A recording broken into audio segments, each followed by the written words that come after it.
Good morning, everybody. My name's Joe Broon. I'm the publisher of Housing Digital. Welcome to the Housing Digital Micro Conference on customer experience, tech with a human heart. We've got three really exciting keynotes. We're going to kick off with our first keynote, which is Nick Bush. Nick is the independent customer committee member at Trent & Dove Housing. He's also an expert practitioner at the Hive Mind Network. And from what I understand, he's got a very interesting story to tell. First of all, Nick, are you with us? I am. Hi there. Hi, everyone. Nick, you're free to begin and share your slides. Great. Good morning, everybody. And those I haven't spoken to yet, I spoke to a few in the breakout room. As Joe just said, I'm a customer experience consultant and spend some of my time as an external member at Trent & Dove Housing. For those who don't know Trent & Dove, it's a smallish housing association with about 6,500 properties in East Staffordshire, South Derbyshire and Northwest Leicestershire. And it has a strategic programme, Louder and Stronger, that's been running for over 2 years, part of which is, as the name suggests, listening to the voices of customers, tenants, residents, and so on. And as part of that, there is a customer committee that reports into the board, and I'm on that to provide some external perspective. I'm not sure if my living in London actually qualifies as an external perspective, but obviously I've had years working in the customer experience area. And one of the things they talked about when I joined was being able to input something around technology. And I don't know that I'm particularly well qualified for that, if I'm being quite frank with you, because I'm sure we've all had this problem. If I can get my slides to advance. Yeah. If you've used the sat nav in a car, you'll often find you're driving along a busy road and a message will ping up saying, save 3 minutes by taking this alternative route. And you think, oh, wonderful technology. It's helping me get to where I'm going faster. So you immediately accept the route and it turns you off the busy A road onto an interesting B road. And it might peter out into a country lane, and the country lane itself might peter out. And this did actually happen to me a few years back. And I ended up on a lane, not this one, but it was in fact more rutted and more unpleasant to drive down. And I began to wonder if I would ever get out, or I'd have to try and reverse back up a very long hill, as it turned out. I got away with a few scratches on the car and made it to a slightly more drivable B road in about 10 minutes, and resolved to treat these things very skeptically in future. And I kind of think our attitude to technology is a little bit like that, that we're all looking for something that will make our lives easier, or our customers' lives easier. But sometimes we might tend to go for that rather than thinking through what the consequences might be. So what I'd like to present is a kind of checklist of 5 ways to put the human into technology, and kind of questions that you should ask yourself when considering any sort of tech investment. And unfortunately, they all begin with C, which makes me sound like some kind of clever clogs who's thought of the 5 C's of customer experience. This is largely a coincidence.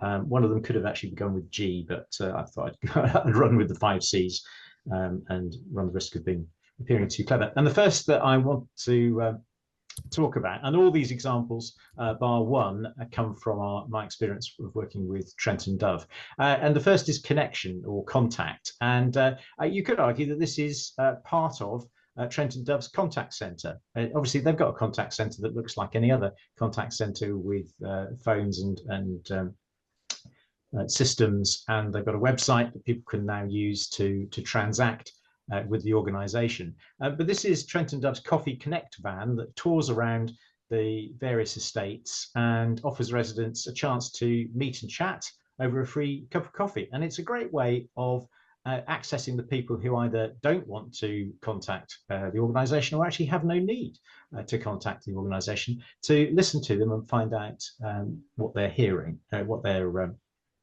concerns are. You can see, if you can see just to the left of the gentleman in the gilet on the right, there's a publication, I think that's a leaflet around the customer annual report that comes out to say how the organisation is doing, a 2-page summary that people can take away. So again, if you're not inclined to look up what the Housing Association is doing on the web, you can get a physical copy there. Now, that's just one example of, well, first I've got some questions to ask. Really, if you're considering any kind of tech, does it actually make it easier for more of your customers to connect with you rather than simply contact you? And there's a very substantive difference between those words, I think, connect and contact. My next C is community. It's a rather busy slide, but illustrates some of the things that are on Trent and Dove's website that show the various community initiatives that are involved. I think this really does pay off because in our recent customer survey, 84% of customers are satisfied that Trent and Dove's making a positive contribution to the neighbourhood, and that's about 20% above the sector median. So it's an area that the organisation invest in. It's one of the things that attracted me to working with Trent and Dove, if I'm being honest. So lots of initiatives. I won't go through them all because I don't have time, and you can see largely what they are. But really, when you're considering any kind of technology, to put the human back into it, the first question to ask is, how's it going to enable a greater sense of community?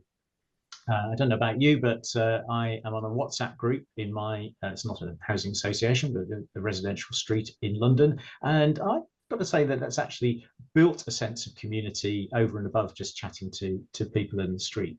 So there are ways in which technology properly deployed can be used. I'm not waving the flag for Mark Zuckerberg's organization, but that's just one example, and other technologies are available. The third C is complaints. A slight change in tone here, and I should stress this is a photograph not of a Trent and Dove property, but another housing association property inhabited by my 91-year-old mother-in-law. And as you can see, she has a damp patch on the wall, largely I think due to the fact that the property next to hers has been uninhabited for about 18 months with no sign of any refurbishment. So it's more prone to damp and leakage. She's complained about this, and I'm putting a few quotes around that because she raised a service request with the Housing Association, and they eventually came back and said that the repairs will be done. I think it's going to be next month, but the original complaint was back at the beginning of the year when the patch started to appear. So she's now officially complained to actually via her carer to the organisation because she felt that was a far too long a time. Obviously, there are worse examples of damp in the whole housing stock in the country, but it's still quite a concern. And the point I want to make here, one thing we've observed in looking at complaints data and satisfaction data in the customer committee at Trent and Dove, is that there's a big disparity between what people think is a complaint and what actually gets recorded as a complaint. So I think the question here really is for technology to help distinguish complaints and negative sentiments from a wider range of customer interactions and discussions. So I'm racing on because I'm conscious of time. And the fourth C is commitment. And this is a photo of the customer committee that you can find on the Trent and Dove website, and some very awkward person in a blue suit there. And I think this is a significant investment of time and resource to make that resident voice really heard at board level. So one of the members of the customer committee attends all board meetings and has a voice on there. We have a couple of non-execs and obviously people from the customer experience team, but the majority of people are residents and provide that voice. And there's training and investment that goes with it, and it's a remunerated position. Obviously, it's a very part-time role, so it's a fairly low level of remuneration, but that shows the level of commitment made by the organisation to genuinely putting that at the center of what they do. And that really leads on to my final C, perhaps not surprisingly, culture. I guess I could have put a photo of a cooked breakfast on there, as the famous quote from Peter Drucker is that culture eats strategy for breakfast. I'm not sure anyone really expanded on what he really meant by that, but it's definitely true. And I think a small flower is quite a good representation, because it's quite a fragile thing that you can destroy fairly easily with some ill-chosen actions and ill-chosen words. And things like repairs, things like complaint handling are all touch points with the customer where the level of integrity, if you like, of your customer-centric culture will show up and will be tested. And nobody ever gets it right. There's lots of good reasons why those things don't happen, but it's the kind of will and the conversations that take place within the organization that will show how customer-centric your culture is. So finally, the big question is, and it's a bit of a vague one, is how does your proposed tech investment actually support a customer-centric culture? Is it, like my faith in the sat-nav, something that's going to lead you down a rather road that you don't want to be on? So 5 ways to be human, if you like. I think, Joe, we've got 5 minutes for questions. So that would be 1 minute per category. We have indeed. If you want to stop your screen share for me, brilliant. Thank you, Nick. That was really interesting. I thought the connect rather than contact was a really interesting and quite sublime point there. Have we got any questions for Nick, please? Yeah, when I was listening to what you were saying, Nick, I was getting the impression there that a lot of what the aspect here about making the tech work isn't a tech question. It's you know, you could always put the tech to one side in discussing it, as in many ways you were doing. So, I mean, the bottom line is saying that the question about technology in this aspect for customer relations and complaint handling, it's ultimately all about how we treat people. Absolutely, yeah, and particularly in housing, which is clearly a very people-centric business, because you're in the business of providing homes that people live in, or most of the homes get lived in by people. I've been in various types of transformation, I suppose, for about 40 years or more, and I started out working in tech as a programmer many years ago, and I've seen that, you know, so many initiatives that put tech at the front. And we all think it's a great idea because you have an idea of the solution, but either you haven't thought through the scenarios in which the solution will be used, or you haven't talked to enough customers to find out why they do or don't think the system will work. And as I say, you never get it right, but putting people first means the tech investment is more likely to pay off. Okay, thank you for your question there, Mark. Have we got any further questions for Nick? Yes, Kevin Older. Yeah, hi there. Yeah, I work for a technology company that help a lot of landlords provide self-service. But one of the things I'm hearing from a lot of my customers is most self-service is one-directional. So to take your point, Nick, I think if it was bi-directional or more collaborative, I think more people would engage, whether that's on pure engagement or things like your mother's service request. I think if it didn't go into the portal allows someone to make a request, but then it seems to go into a black hole. I just wanted to ask in the audience whether anybody's tried different technology that makes the communication with the customer more collaborative, more bi-directional, and whether, how successful that's been. I think that's a very good point. And I've had this experience, not with housing, but with a couple of companies I've been dealing with, where you just kind of ping something and just hope you'll get something back. And in a sense, there's a fairly simple tech fix. You can do an auto reply. That's not a very good fix, and then until you follow it up with an actual reply that says, yes, I've got your requests, I'm going to do something with it and commit to a timescale. I mean, complaints is a great example of that. There's a whole load of process around it, and you have targets to get back in 5 days, and it's all great if you get 100% response in 5 days. But if your response is kind of really unempathic, and that's some work that I didn't have time to talk about it. That's some of the work that's been kicked off at Trent and Dove And surprisingly, for a very sort of customer-centric organization, when we looked at the text on the letters, sometimes it was kind of like defensive and not saying, oh yeah, we appreciate that, that's really upsetting, and then do something about it. So it's almost just, some of these things are quite simple to fix once you realize the problem's there. Yes. Somebody was trying to ask a question. I couldn't get that. Yes, it's Rachel Evans, who is the Yes. Business Systems Improvement Officer at Gloucester City Homes. Yeah, sorry, I can't work out where the hand action is. But my quick question is how have you embedded this into the procurement process and the scoring matrix of new technology? And because we've got a colleague voice, we've got a scrutiny, we've got things like this, and tenant panel that once was.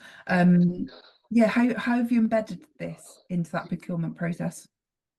That's the only example I can cite from that is the improvements to the website, where there was a walkthrough of the proposed solution and they took feedback from the residents about how usable it would be, and then they got to try a pilot thing. So that's not actually procurement, because the supplier had been selected at that point. I think that's a very good question, because that's an area to think about how far you go back in the chain to. I think there is something in that, in terms of like getting that from the beginning, thinking about it from the beginning. What are the requirements from the customer before you actually go out to procure? And does it tick those boxes? Like, we concentrate so heavily on, does it meet data protection, data, storage and all those kind of technicalities, but we don't perhaps necessarily think about the user base enough at the beginning. Hi, Rachel. Absolutely. A couple of projects that might fix your problem that I'm working on. I've got quite a few projects that are doing a pre-market engagement. But what they've done before, they've actually gone to see suppliers that could potentially deliver the solution. They've actually gone and done the engagement sessions with their customers. So before any procurement, they've actually, whether they commission a company to do it, I know we've helped a couple of customers, but they may do it themselves. They do engagement panels with their customers, different types of customers as well, not just tenants, maybe leaseholders, contractors, and try to get a gauge for what they're looking for the solution, which then they then do a pre-market engagement to see what suppliers are out there that can actually deliver it. Then they typically go and get a business case, and obviously based on that pre-market engagement, they get a gauge for how much those solutions cost, and then they can go and seek budget before they actually go into the procurement. But you're right, Rachel, I've seen quite a few projects that haven't been very clear on their definition of what they want, or haven't engaged with their customers first. They end up with a solution that meets exactly their requirements, but the end user is disappointed. Because it's based on a perception, or it's based on an assumption that that's what they want, or based on a service need that we need to deliver, rather than actually matching that to what the actual customer needs. Any solution is going to be, it needs to be user centric. If you know what your users want, you can deliver that. And actually, if you then put the customer view in further down the track, you find something's wrong. You've got expensive rewrites to do it. So it actually saves money to get the customers in at the front. I think it's just the same principles as when you do in-house software improvements. You engage with that end user internally. The same mechanisms just need to be done externally, I think. There was a really interesting question from Amanda, which I'm not sure I can provide an answer to in the chat. I also couldn't find the button to put put my thumb up or hand up. So there we go. And can I just add, I'm feeling my job change to being a business analyst is being reinforced by the last kind of chats. No, the comment I had was just you made a statement, Nick, about just kind of like requests come in, and sometimes complaints are kind of like nuanced and you don't always get them and being recorded correctly or picked up. But you seem to indicate that tech could help us here. What are you thinking there? Because I'm really interested in that. I'm thinking that to use a jargony word that I try not to use too much, sentiment analysis is helpful here. The only problem that I've got is that actually it doesn't seem to cost in until you've got to a certain size of operation, just looking at the price points. But there are systems from Qualtrics and other providers that will look at the You know, and you have to have a high enough volume of transactions to be able Yeah. to get meaningful results to find out where, you know, was the customer unhappy? And you might have seen demonstrations of systems that ping up and kind of go, you know, this customer's actually not happy in this chat. And therefore you can act on it to avert something turning into a complaint during the initial interaction. Trent and Dove's policy, which I've just looked at for the next committee meeting, makes it clear to the people that your first service request won't be treated as a complaint. Now, and I think that's kind of right. But how many people, if you've got a damp patch, about, well, I need it fixed, I'm complaining about the fact that the house is damp. Yeah. So in my mind, it's a complaint. So I think if you're going to be really customer centric, you almost, I'm not going to, you might like to think of everything as a complaint waiting to happen. Okay. How you treat that as a process is, you know, Damp is a slightly easier one, as it's a trigger, but some of the other ones, which are more, more nuanced, more difficult. Thank you. Use AI. Use AI to do yeah. Well, yeah. I mean, the sentiment analysis is AI it. based. I get very wary when it's seen as being the answer to everything. You'll end up in a country lane if you're not careful. Sharon Mabry, I see you raised your hand briefly, and then I think you also commented on the chat there. Is there anything you'd like to add? Sharon Mabry? Sorry, yeah. No, I think it's spot on. I think the analysis of what the end user needs, rather than just what the housing association or company needs, is paramount. That's key to success of any tech that's brought in. You know, for us as a tech organisation, we prefer to help scope that need and really sort of evaluate that need and look to see that all the boxes are ticked before you offer a solution, because sometimes people think that one tech solution will solve the problem, but actually when reality hits and that's put in place, it hasn't always ticked all the right boxes. So I think that engagement between the housing association and the end user, rather than the end user really being informed when the tech's already in place and this is how you contact us, I think that's key. Yep. Thank you, Sharon. Have we got any further questions for Nick before we move on? Yes, Kevin? Yeah, one final piece. I think you're right. I think that also, I think it's through the actual project. If you've taken the time out to engage with your customer before you go into procurement, keep them involved. So if you've got involved tenants before the procurement, why don't you keep them involved as you're building the solution with the supplier? And I know we helped Trent and Dove to actually do some user testing before their website went live. So keep them involved all the way through the life cycle of the project. They'll probably go and actually go get other tenants on board because they've actually been involved, and you know it's then definitely going to be meeting the customer's requirements all the way through the process. Thank you, Kevin. This was the Housing Digital Microconference on the customer experience. We heard our first presentation today was from Nick Bush, who's the independent customer committee member at Trent and Dove Housing and also expert practitioner at Hivemind Network. Nick explored 5 ways to be human when it comes to customer experience, which are connection, community, complaints, commitment, and culture. He said something that particularly struck home with me, and it's more about connection rather than just contact. We then heard from Emma Midgley. Emma is the Director of Integration and Transformation at Johnny Johnson Housing, talking about doing best what matters most, salient points, keeping it simple, don't underestimate the skills gap within your organisation, how important comms are in terms of making sure colleagues are engaged and feel engaged, building a business partner approach, and the effective use of data and enablers within the organisation. And then finally, we heard from Sebastian Weiss, who's director at Place Changers, who are a prop tech startup company who have a digital planning toolkit. We're talking about embedding a customer focus in planning projects, the benefits of early engagement and being design focused in order to deliver meaningful change for customers, and a place-based approach, making consultation much more meaningful.